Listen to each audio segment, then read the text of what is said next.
और वैसे पूर्व मंत्री जी के वहाँ थे और लगभग 8-10 विधायक भी थे उसमें, लेकिन हमें तो जहाँ ऐसा लगा कि ऊपर से कोई निर्देश आया उनके पास कि सरकार अभी संकट के अंदर है और ये खींचातानी चल रही है। उधर गहलोत साहब रहना चाह रहे हैं और पायलट साहब बढ़ना चाह रहे हैं। ऐसी स्थिति के अंदर आप ये क्या बखेड़ा खड़ा कर रखा है, इस वजह से उनको पास में कोई ऐसा हमें लग रहा है कि ऐसा संदेश आया और उस धरने को बखेर दिया गया। वहाँ से इनकी सोची समझी चाल थी, खाली युवाओं को भटकाने के लिए ये प्रयास किया था। और यहाँ से गए थे तब बोला था कि जब तक पूरी ये 5 मांगे नहीं मानी जाएगी तब तक वहाँ धरना जारी रहेगा, लेकिन 1 घंटे के अंदर क्या हुआ क्या नहीं हुआ किसी की समझ में नहीं आया और बस कहा आरक्षण मिल गया ये हल्ला गुल्ला करके वहाँ से बिखर गए।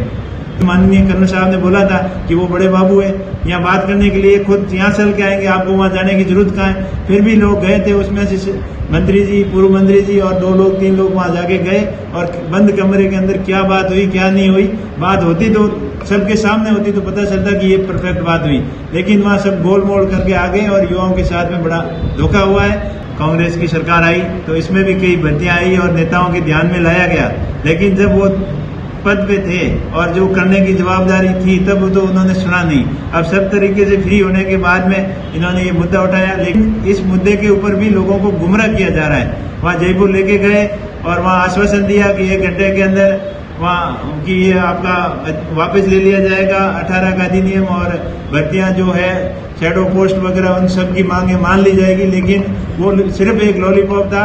पूरा ओबीसी वर्ग आहत है इस सरकार की नीति को लेकर, जैसे 2018 में जो सर्कुलर लाया उसके बाद में जब कांग्रेस की सरकार आई तो इसमें भी कई भर्तियां आई और नेताओं के ध्यान में लाया गया, लेकिन जब वो पद पे थे और जो करने की जवाबदारी थी तब तो उन्होंने सुना नहीं। अब सब तरीके से फ्री होने के बाद में इन्होंने ये मुद्दा उठाया, लेकिन हम इसी मुद्दे की स्वागत करते हैं, ठीक था, जनता के हित में था, लेकिन इस मुद्दे के ऊपर भी लोगों को गुमराह किया जा रहा है। वहाँ जयपुर लेके गए और वहाँ आश्वासन दिया कि 1 घंटे के अंदर वहाँ कि ये आपका वापस ले लिया जाएगा 18 का अधिनियम और भर्तियां जो है शैडो पोस्ट वगैरह उन सब की मांगे मान ली जाएगी, लेकिन वो सिर्फ एक लॉलीपॉप था। अभी उजागर हो रहा है उस धरने के बाद में, अभी 10-15 दिन होने के बाद में भी कोई सख्त उसका निर्देश नहीं आया है और भर्तियां पहले पैटर्न पे हो रही है। वो तो ओबीसी वर्ग के पूरे युवा बिल्कुल हताश हैं और मायूस अपनी महसूस कर रहे हैं क्योंकि उनको अपना हक नहीं मिल रहा है। इसके लिए भी आरएलपी पार्टी पैनल तले अब आगे बड़ा प्रदर्शन करके इस हक को लेके रहेंगे।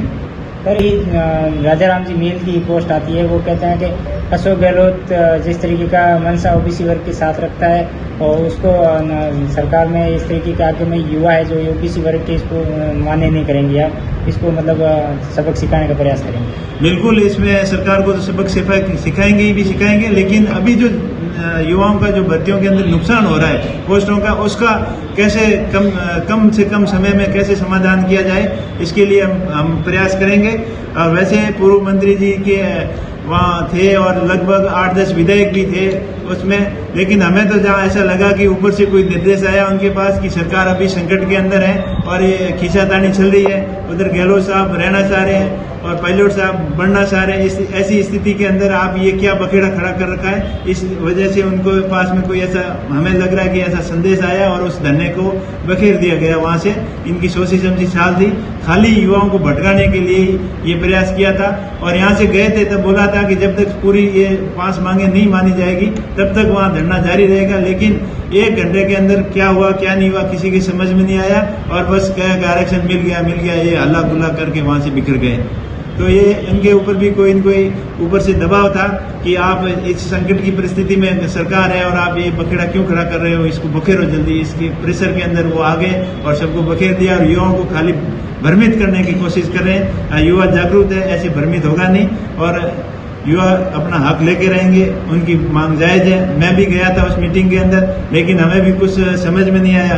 हो सकता होगा कि मुख्यमंत्री साहब ने बुलाया या कोई चीफ सेक्रेटरी ने बुलाया, तो उसमें माननीय कर्नल साहब ने बोला था कि वो बड़े बाबू है, यहाँ बात करने के लिए खुद यहाँ चल के आएंगे, आपको वहाँ जाने की जरूरत कहाँ है। फिर भी लोग गए थे, उसमें से मंत्री जी, पूर्व मंत्री जी और 2 लोग 3 लोग वहाँ जाके गए और बंद कमरे के अंदर क्या बात हुई क्या नहीं हुई, बात होती तो सबके सामने होती तो पता चलता कि ये परफेक्ट बात हुई, लेकिन वहाँ सब गोल मोल करके आ गए और युवाओं के साथ में बड़ा धोखा हुआ है। और कांग्रेस सरकार और बीजेपी सरकार दोनों ही ओबीसी के खिलाफ है, ये बर्दाश्त ओबीसी वर्ग नहीं करेगी, अपना हक के लिए संघर्ष जारी रखेंगे। सर, राष्ट्रीय लोकतांत्रिक पार्टी की प्रदेश और राष्ट्रीय कार्य समिति की बैठक भी कल 2 दिन पहले हुई है। क्या राष्ट्रीय लोकतांत्रिक पार्टी अब पूरी तरीके से चुनावी मोड में आ चुकी है? बिल्कुल, राष्ट्रीय लोकतांत्रिक पार्टी आने वाले 2023 की 200 सीटों के ऊपर चुनाव लड़ेगी और जो कांग्रेस और बीजेपी का जो मिलाजुली का खेल है वो जनता के सामने जगजाहिर हो गया है। जब मुख्यमंत्री अशोक गहलोत की सरकार गिर रही थी उस समय भी वसुंधरा जी ने सपोर्ट किया, तब सरकार बच गई। और ये जब अब बारी बंदी हुई है पिछले 20 साल से, एक बार ये जमकर भ्रष्टाचार करते हैं, लूटपाट कर रहे हैं, कानून नाम की कोई चीज नहीं है। यहाँ भ्रष्टाचार बहुत ज्यादा फैल गया है और अपराध इतना फैल गया है कि राजस्थान अपराध के अंदर नंबर 1 पे आ गया है। और जन हितैषी योजनाओं के बारे में तो कोई बात ही नहीं करता है। जब चुनाव नजदीक आते हैं एक दूसरे के ऊपर आरोप प्रत्यारोप लगाते हैं और उसके बाद में एक दूसरे की जेबें भरने पे लग जाते हैं। इसलिए जनता इनसे त्रस्त है, समझ चुकी है, तो इसलिए बर्दाश्त करेगी नहीं। इसी बातों के ऊपर पार्टी के अंदर मीटिंग के अंदर चर्चा हुई कि जैसे किसानों के मुद्दे पे चर्चा हुई कि किसानों के ऋण माफी की बात की थी, लेकिन किसानों का संपूर्ण कर्ज माफ नहीं हुआ। बिजली की दरें कम होने के बजाय बढ़ रही है। 10 हॉर्स पावर तक का बिजली कनेक्शन जो फ्री की बात थी वो भी इस सरकार ने नहीं दिया। और ये दोनों का मिलाजुली का खेल है, ये जनता समझ चुकी है। और 2023 के अंदर आरएलपी पार्टी मजबूती से चुनाव लड़ेगी और कांग्रेस बीजेपी दोनों को सबक सिखाएगी।